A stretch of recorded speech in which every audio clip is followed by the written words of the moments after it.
By midnight on Christmas Eve, an owner-authorized pickup truck rolled away from my father's quiet street in Weston with the Lamborghini SUV titled to my company.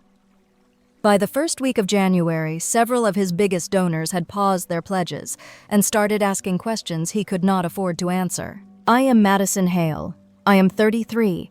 I lead marketing at a high-growth fintech that operates between New York and Boston. My apartment is in Beacon Hill. My father keeps a separate Beacon Hill townhouse for entertaining, and the family estate sits out in Weston where the lawns look like money. I thought I understood family betrayal. I thought it was the silent kind, the kind you swallow. What they did not know was this. I never raise my voice when I can raise the truth. I document before I detonate. And I had been documenting for 2.5 years. If you have ever been the responsible one, the person who quietly pays while being told you are lucky to be invited, tell me where you are watching from. I want to know your city. I want to know your line in the sand. Here is the shape of my life, simple and blunt. I am the responsible child. Chase, my older brother, is the golden child. My father, Edward, groomed him to inherit the business and the estate and trained me to be grateful for a chair near the wall. I left home at 18, built a career without their applause, and then did the one thing that made this inevitable. I helped them anyway. Plant these 3 facts because they will matter later. First, there is a group chat with our family name on it, Hale Family, where I am discussed as if I were a service, not a daughter. Second, my bank shows scheduled transfers labeled Family Ops, regular high-dollar support, that I track down to the cent. Third, a Ring doorbell captured a conversation on my father's porch about swapping bank authorization right after I sent a tuition payment. We used a transcript of that audio in our reports, to authorities not playback, because process matters more than theater. I will get to all of that. For now, understand my posture. I am not the storm. I am the barometer. Calm, precise, a little self-deprecating because humility keeps your footing but never small enough to be stepped on. Work gave me tools that home never did, decks that persuade, numbers that land like gavel strikes, a team that moves when I whisper. Last quarter, I rang a bell at an exchange that means more than applause. It means accountability measured in daylight. That bell had been ringing in my head long before Christmas Eve. This is the promise I will keep to you as I tell it. Every claim will have a receipt behind it. Every twist will pay off the hint I plant, and every decision I made will hold up to both math and daylight. So here is where we stand as the candles burn low and the snow in the street turns a soft blue. I live a few blocks from the townhouse my father uses for show. I know that Weston is where his pride sleeps. I know the numbers I have sent month after month, year over year, and how carefully I've spread them so that no single calendar year crosses a line my accountant would side-eye. I know the difference between a gift and a subsidy. I know what it costs to be useful, and I know what it costs to stop. What they did not know, what they could not imagine, is that I had already mapped the route out. Names, dates, transfers, transcripts, demand letters ready to go. An attorney whose voice can end a room without rising. A friend who can plug truth into any screen. A driver on call for a voluntary surrender I, as the titled owner, would authorize with a single text that read, "Turning onto your father's street in Weston." If you have ever loved people who mistook your generosity for obligation, stay with me. The next part will sound familiar, and then it will not. I did not wake up on Christmas Eve and decide to become a ledger. That took years. It started as a favor, became a habit, and ended as a pattern I could trace with my eyes closed. I left home at 18 with a duffel bag and a scholarship letter that felt like a passport. I worked nights, took morning classes at Columbia, and learned that caffeine can be a belief system. My father, Edward, applauded from a distance when it made him look generous. My brother Chase accepted congratulations as if my grind were his inheritance. That was the choreography. He reached. I carried. We did not have to speak to know our steps. Looking back now, I can see the first pivot point. It was a call in early summer, the kind you take standing up because sitting down would make it more intimate. He said he was proud. He said the quarter had been tight. He said family takes care of family, and you know I would do the same. That last line was the hook. It sounded like love and landed like debt. In July of 2022, I set up what the bank would later label Family Ops. $18,000 every month. The last 6 months of that year added to $108,000. I told myself it was temporary. A bridge, not a road. Bridges, it turns out, are often the start of roads. Chase came next with a pitch deck he called Scrappy. He had charisma that could outshine his numbers, and numbers that could not survive his charisma. I wired $125,000 as a first tranche on a convertible note he promised would be updated by counsel. It never was. I filed the emails under a folder named with the date and a word that kept me honest receipts. Small humiliations threaded through the winds. A family dinner where my father raised a glass to Chase's leadership and used me as an example of modesty. A weekend I paid my own way to Boston so I could stand in the back of a banquet hall while men my father admired clapped for themselves. They shook Chase's hand and nodded at me like a polite footnote.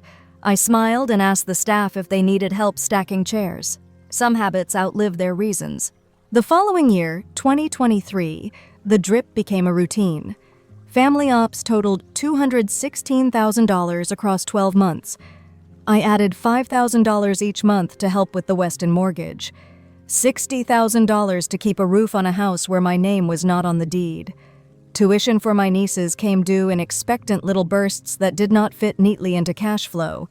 $60,000 across that school year. And because optimism is a stubborn relative, I sent the second tranche into Chase's company, another $125,000, anchored by promises tied to a Series A that lived more in his vocabulary than in his pipeline. Looking back now, I can tell you the moment generosity turned into underwriting. It was not a single wire. It was a text from my father that said, "You are a lifesaver, kiddo," followed by a request for the next month's transfer 2 weeks early. Language gives you away. Lifesaver is a compliment. Schedule is a plan. When compliments become schedules, you are no longer helping. You are financing. I kept the math clean because math keeps you honest. The totals for that year stayed under a line my accountant would accept for someone in a high six-figure role. I made certain of it. I color-coded it. I even joked about it to a friend over coffee that tasted like burnt toast. She asked why I did it. I said I was buying peace. She said peace that has an invoice is not peace. February of 2024 arrived cold and loud. The car happened then. A Lamborghini SUV is the kind of purchase people confuse with personality. I handled a down payment of $97,500 from my company, titled the vehicle to my LLC, and set monthly payments at $3,500 with insurance around $6,000 for the year. The keys lived on a hook in Weston, but the title lived with me. I told myself clients notice cars and that it would help Chase close. That was the worst kind of lie true for a day expensive forever. Family ops continued at $18,000 each month through that year. Another $216,000. The Weston mortgage support rolled on for 12 more months at $5,000 per month. Another $60,000. Tuition returned like seasons do, and I covered $60,000 across the school year. I spread every cost with care, so that even with the car and the tuition and the mortgage, the calendar never tipped over a threshold I could not defend. The total support by December sat near $1,170,000 over 2.5 years, and not a dollar of it changed where my father planned to seat me at the table. Looking back now, the breadcrumbs had already started to fall. I just had not named them. A family thread labeled Hail Family, where I was described as a resource with a pulse.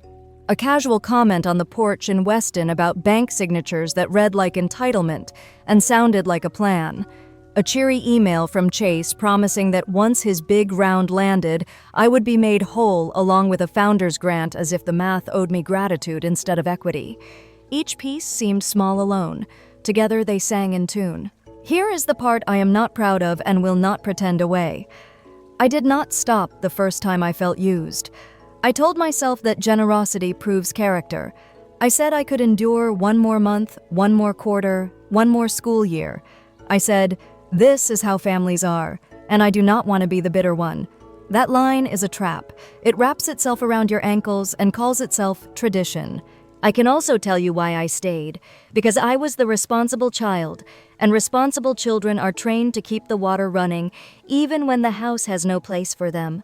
Because competence is a drug once people know you can handle anything they hand you, everything. Because I wanted to believe my father would see the ledger and see me. Because I am good at hope, and hope without boundaries is just credit. Two things began to change as the year turned toward winter. First, my work life soared. I rang an opening bell with founders I respect and watched a screen glow the same blue as the snow outside the Weston porch. The bell did not make me proud. The preparation did. Second, I started saving everything the way you save when you know you will need to show your work. Transfers, emails, notes from calls. I did not rehearse a speech. I assembled a record. There was also the relative with a tender relationship to technology, Aunt Nora, whose AirPlay settings would later do me an accidental favor. I am not there yet, but I could feel the story turning. People who are careless with you are often careless with their phones. By late December, the choreography was set. A formal dinner at my father's Beacon Hill townhouse, the one he keeps for donors and old friends who like the view.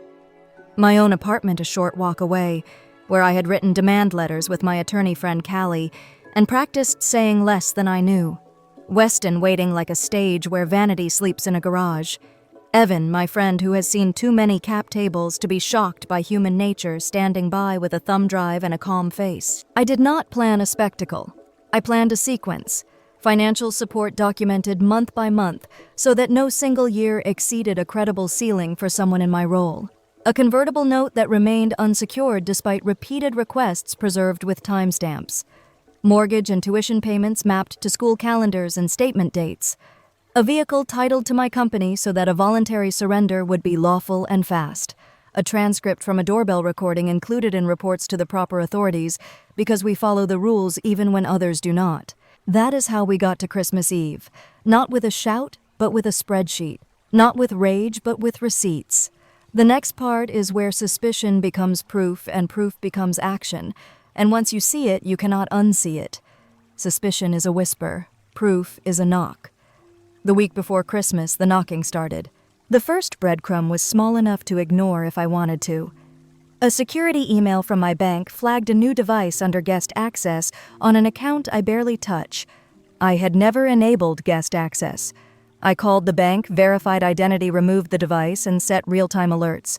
Then I printed the log and saved a PDF with the date in the file name. This part matters. People who plan to take what is yours often start with your settings. The second breadcrumb walked into my living room wearing a wool coat and a flustered smile. Aunt Nora stopped by my Beacon Hill apartment to drop off cookies and gossip. She is kind, warm, and a little too casual with technology.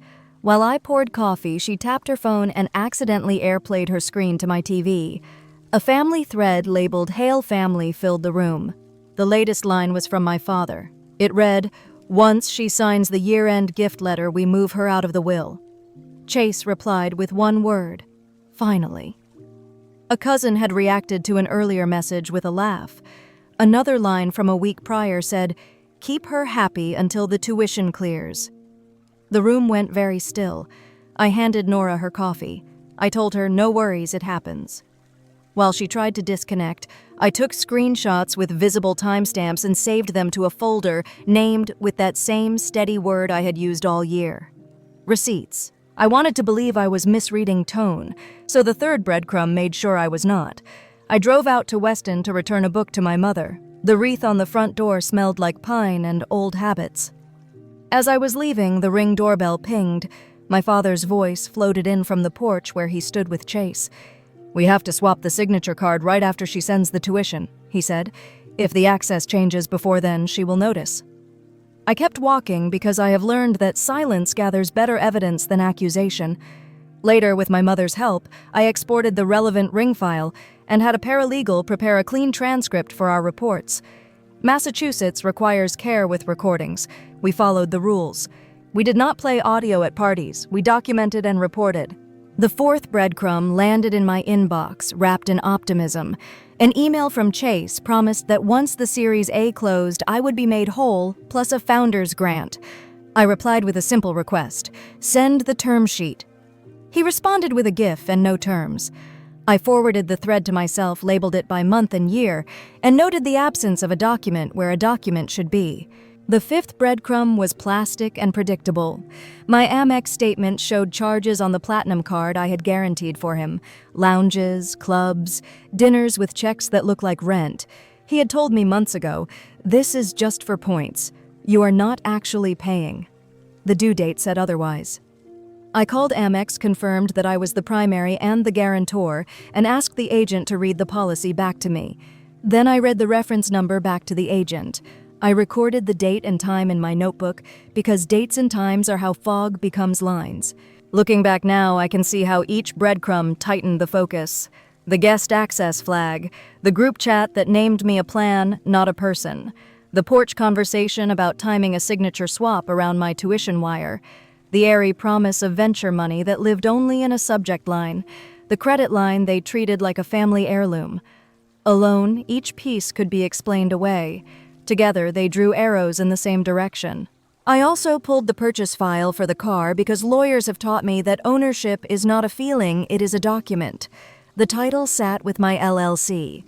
The bill of sale showed a down payment of $97,500 from my company's account, followed by monthly payments of $3,500 set to auto debit plus insurance, around $6,000 for the year. The keys might have hung on a hook in Weston, but the paper trail ran through me. That distinction would matter later. For now, it was simply another fact that held.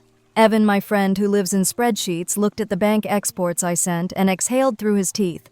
$18,000 every month labeled family ops, he said. $216,000 across the year, $5,000 a month toward a mortgage you do not live under, tuition in neat blocks.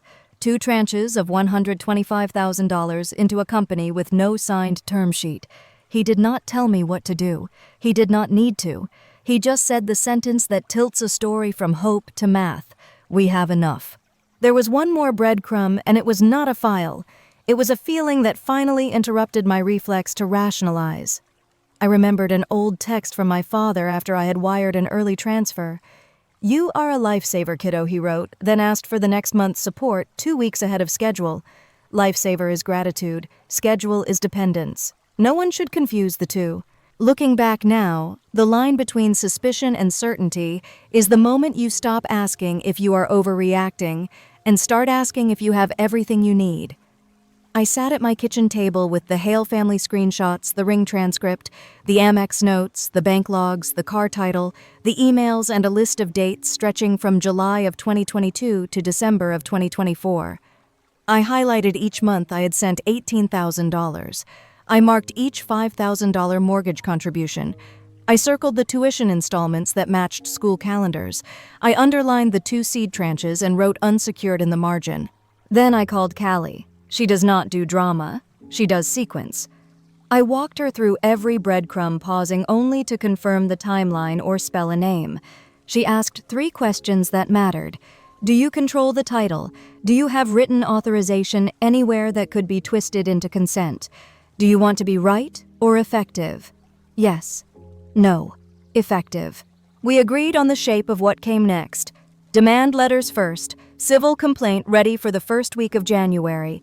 A report to the Attorney General submitted before the holiday with the ring transcript attached, and a sworn statement regarding the attempted authorization change. Notices to the bank's risk team documenting the guest access incident. A call to Amex to revoke Chase as an authorized user and close the card to new charges. And a confirmation with the auto lender that as the titled owner I could authorize a voluntary surrender of the vehicle at a time of my choosing.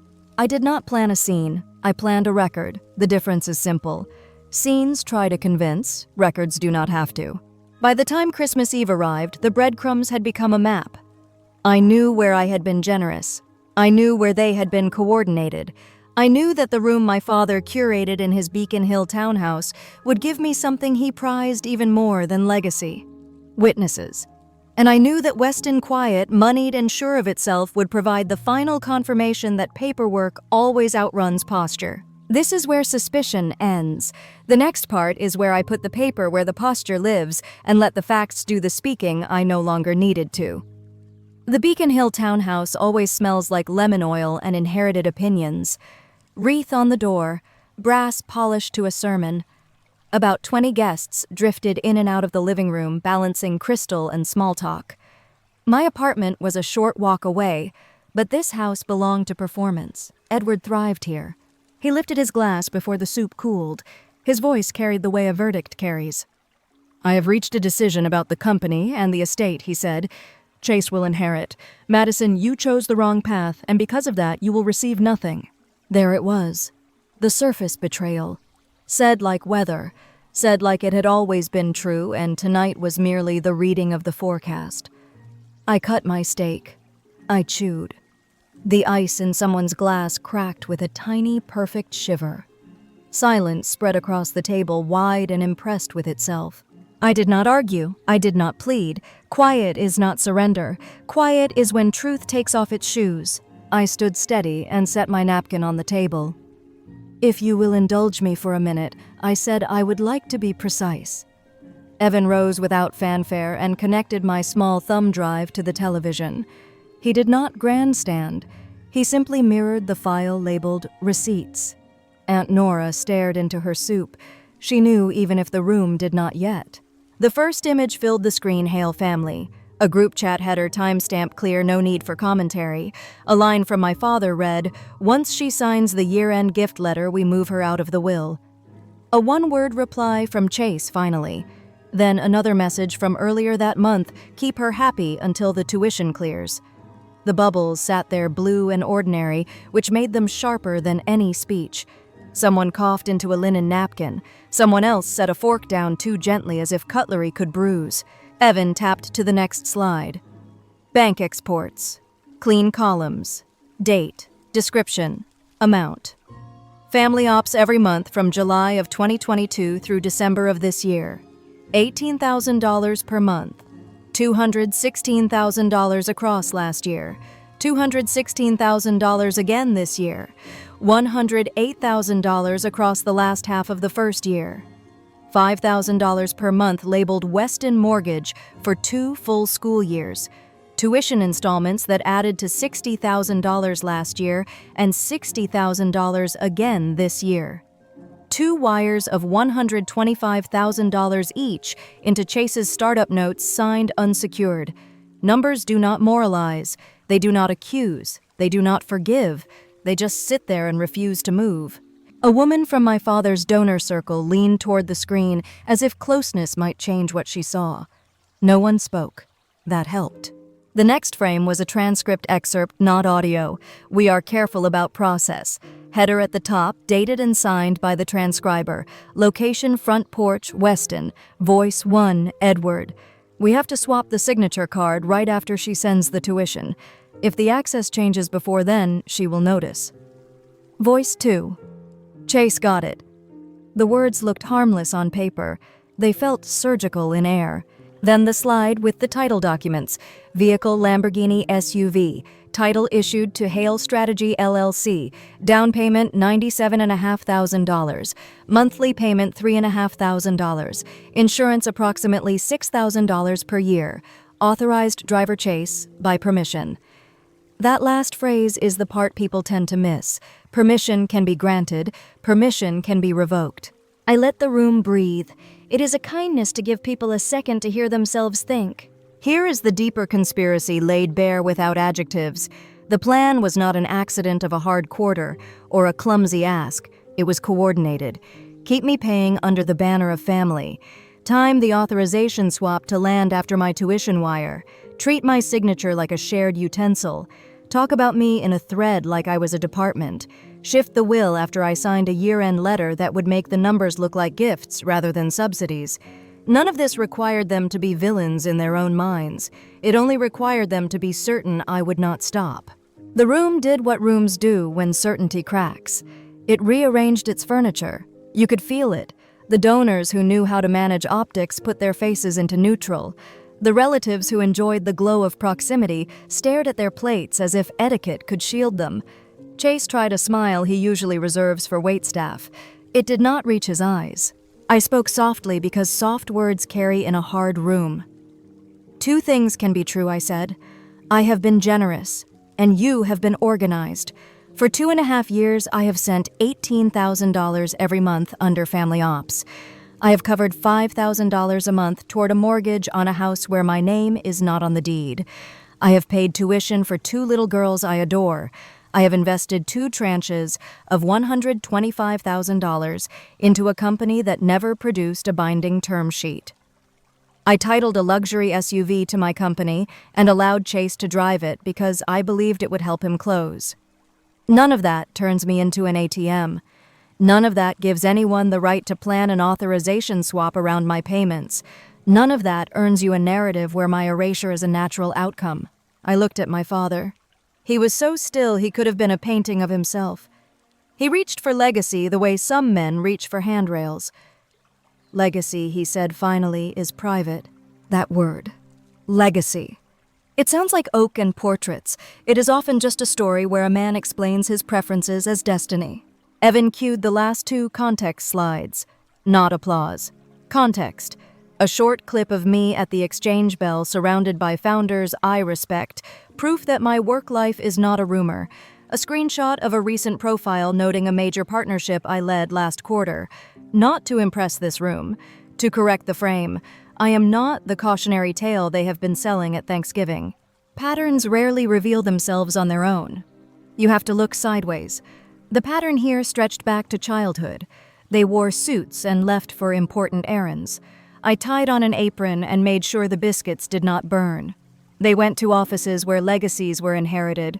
I went to libraries where futures were earned. We thought we were living different values. We were actually rehearsing a transfer, mine to theirs. I took one breath slow enough to settle my voice.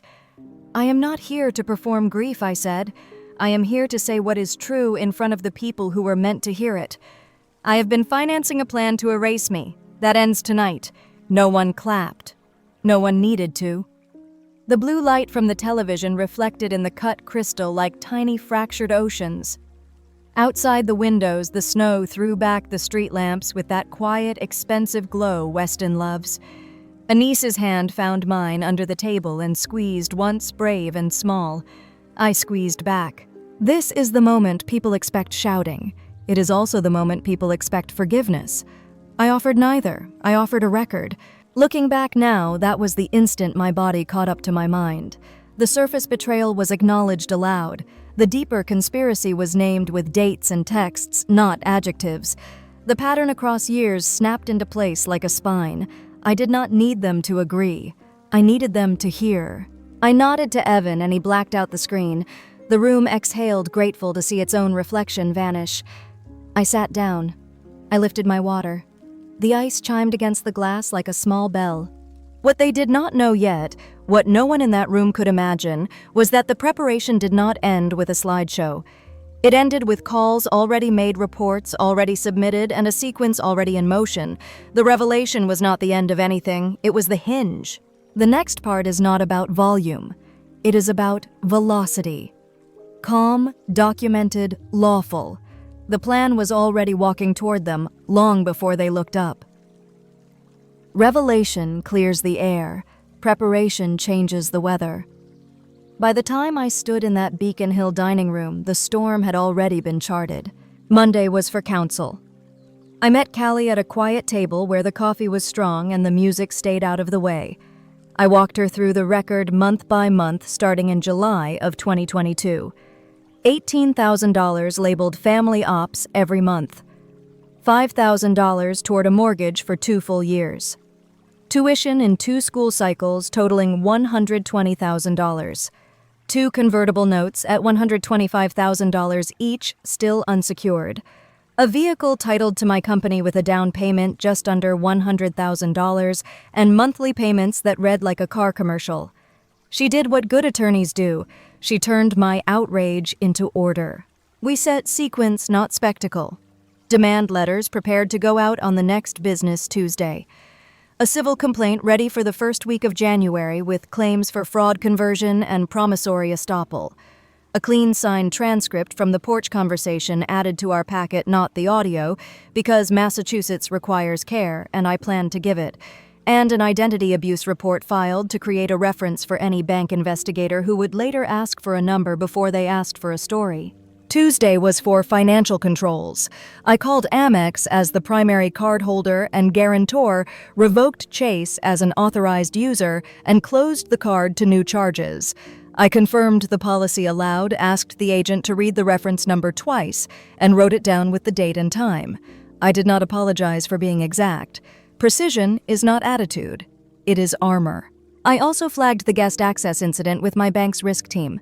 I documented the unauthorized device, noted the removal, and asked that a notation be placed on the account. Then I changed every credential that could be changed and shut down every auto debit that did not belong to me. It felt like turning off lights in rooms I never chose to enter. Wednesday was for the car. I called the lender, confirmed that the title sat with my LLC and that I alone could authorize a voluntary surrender. I scheduled an owner-authorized pickup for Christmas Eve in a window between 9 and midnight. I requested a driver who preferred quiet arrivals. They laughed. I did not. I made sure the driver had my number and clear instructions: text me when you are turning onto my father's street in Weston. Thursday was for the paper trail. I exported bank logs for 30 months. I highlighted each $18,000 transfer, each $5,000 mortgage contribution, and each tuition installment that matched the school's billing calendars. I tabbed the 2 seed wires and wrote unsecured in the margin where a lien should have lived.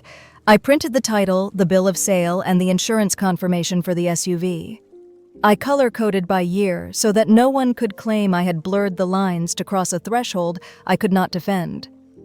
I packed a small thumb drive labeled in my own handwriting receipts. Friday morning was for the state. We submitted the complaint to the Attorney General's Consumer Protection Division with the ring transcript attached and a sworn statement regarding the attempted authorization change. Not a dramatic gesture, a procedural one. By the first week of January, I expected nothing more than an acknowledgement of receipt and a case number. That would be enough. Numbers open doors that personal pleas cannot. All week, Evan stood by like a lighthouse. No noise, just light. He gathered the clean versions of everything I might need to display the Hale family screenshots with visible timestamps, the bank exports with totals that did not need my commentary, the transcript header that made the words look as stark as they sounded, the title documents that settled ownership in a single glance, and 2 brief context pieces from my career. Not to grandstand, to close the narrative gap that my father loved to widen. I am telling you the order because order is the point. There was no improvisation. There was only choreography. When Christmas Eve came, I did not bring anger to dinner.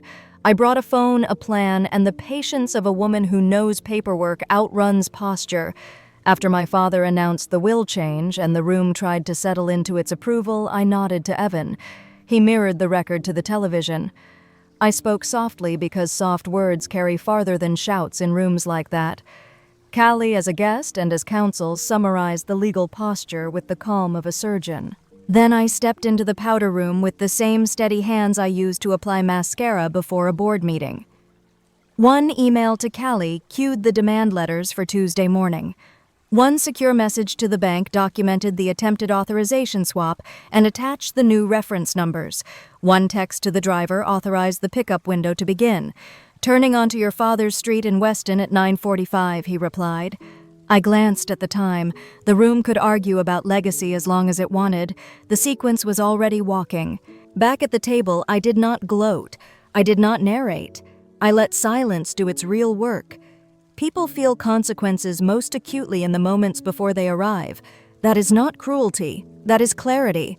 My father tried to recast the evening as a private matter. I declined politely. Public decisions deserve public light. I also sent a final note to my accountant, clean and unemotional. Pause any charitable pledges connected to my name until further notice. No drama in the subject line, just a sentence that closed a valve. A niece brushed against my arm as she reached for a roll. She whispered, "Is everything okay?" I told her the truth a child can hold. Everything is going to be fair. She nodded and went back to butter. Children are better with fairness than most adults. There is a question people love to ask at this point. Was I scared? No. I was prepared. Fear lives in the gap between what you know and what you can prove. I had narrowed that gap to a line. The last thing I did before the plates were cleared was small but decisive. I opened my notes app and typed a single line for myself. You are not the storm. You are the standard. It sounds self-help when you read it. It felt like a level when I wrote it. I put the phone away and lifted my water. The ice tapped the glass like a metronome. They never understood that the loud part of retaliation did not need me. My job was to prepare and press send.